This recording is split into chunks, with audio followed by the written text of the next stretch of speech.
2টি আলু খুব ভালোভাবে সিদ্ধ করে ম্যাশ করে নিয়েছি। সাথে একটা সিদ্ধ ডিম নিয়ে নিয়েছি। এবার ডিমটাকে একটা গ্রেটারের সাহায্যে খুব ভালোভাবে গ্রেট করে নিয়েছি। চাইলে এই কাজটা আপনারা কাঁটা চামচ দিয়েও করে নিতে পারেন।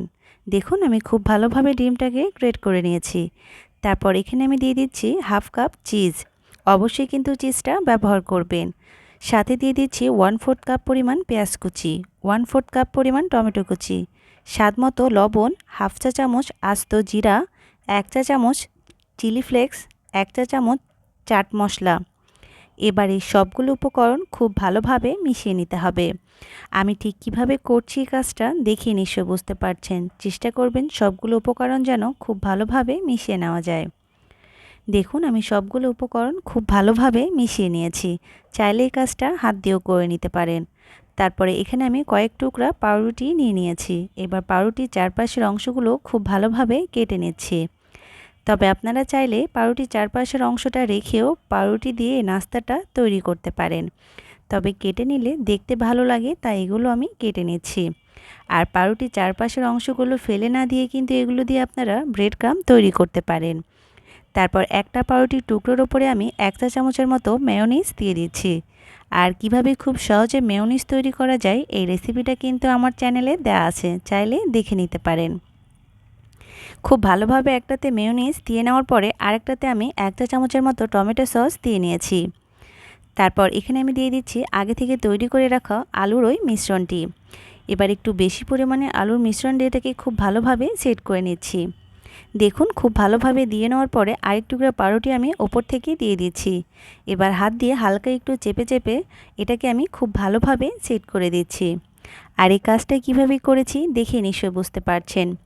এবার এগুলোকে আমি একটু লম্বা লম্বা করে কেটে নিচ্ছি। আপনারা চাইলে স্যান্ডউইচের মতো করে এগুলোকে কেটে নিতে পারেন। আমি এগুলোকে একটু লম্বা লম্বা করে কেটে নিচ্ছি। ঠিক কিভাবে কেটেছি দেখে নিশ্চয়ই বুঝতে পারছেন। দেখুন আর একইভাবে আমি সবগুলো তৈরি করে নিচ্ছি। তারপর এখানে আমি একটি বাটিতে 2টি ডিম নিয়ে নিয়েছি। হাফ চা চামচের মতো লবণ আর হাফ চা চামচ গোলমরিচের গুঁড়ো দিয়ে দিচ্ছি। এবার ডিম আর ডিমের সঙ্গে সবগুলো উপকরণ খুব ভালোভাবে মিশিয়ে নিচ্ছি। তারপর আগে থেকে তৈরি করে রাখা পাউরুটির নাস্তাটিকে আমি ডিমের মধ্যে খুব ভালোভাবে কোট করে নিচ্ছি। তারপর এটাকে আমি ওপর থেকে ব্রেড ক্রাম্ব দিয়ে খুব ভালোভাবে কোট করে নেব। এই কাজটি কিভাবে করছি দেখে নিশ্চয়ই বুঝতে পারছেন। তবে হাতের কাছে যদি ব্রেড ক্রাম্ব না থাকে তাহলে আপনারা টোস্ট বা বিস্কুটের গুঁড়া দিয়েও কিন্তু এই কোটিংটা করে নিতে পারেন। আর একইভাবে আমি সবগুলো তৈরি করে নিচ্ছি। চুলায় একটি পাত্র বসিয়ে পর্যাপ্ত পরিমাণে তেল দিয়ে তেলটা হালকা একটু গরম করে নিয়েছি। এবার হালকা গরম তেলের মধ্যে পাউরুটির এই নাস্তাটা আমি দিয়ে দিচ্ছি। তারপর একটু সময় অপেক্ষা করে এগুলোকে আমি উল্টে পাল্টে ভেজে নিচ্ছি। এ পর্যায়ে কিন্তু চুলার জাল মিডিয়াম লোতে রাখবেন, তাছাড়া কিন্তু ওপর থেকে খুব সহজেই পুড়ে যাবে। তাই মিডিয়াম লোতে রেখে এগুলোকে উল্টে পাল্টে ভেজে নিতে হবে। দেখুন আমার এগুলো কিন্তু খুব ভালোভাবে ভেজে নেওয়া হয়ে গেছে। দেখে নিশ্চয়ই বুঝতে পারছেন দেখতে ঠিক কীরকম হবে। এবার একটি তেলে চামচ দিয়ে এগুলোকে আমি উঠিয়ে নিচ্ছি। আর একইভাবে আমি সবগুলো পাউরুটির নাস্তা তৈরি করে নিচ্ছি। দেখুন আমার সবগুলো পাউরুটির নাস্তা কিন্তু তৈরি করে নেওয়া হয়ে গেছে।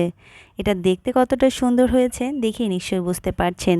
এটা দেখতে যেমন লোভনীয়, খেতেও কিন্তু মাশাআল্লাহ অনেক বেশি মজাদার।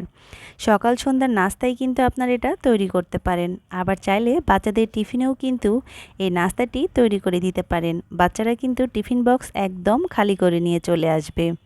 এবার চলুন আপনাদেরকে একটা ভেঙে দেখিয়ে দিই ওপরটা কতটা মচমচে আর ভিতরটা একেবারে জুসিনেসে ভরপুর। এটা খেতেও কিন্তু অনেক অনেক বেশি মজাদার। এটাকে আপনারা যে কোনো সসের সাথে পরিবেশন করতে পারেন, আবার চাইলে এমনিতেও পরিবেশন করে খেতে পারেন। তবে আমার কাছে এটা এমনি খেতেই ভালো লাগে। আশা করছি রেসিপিটা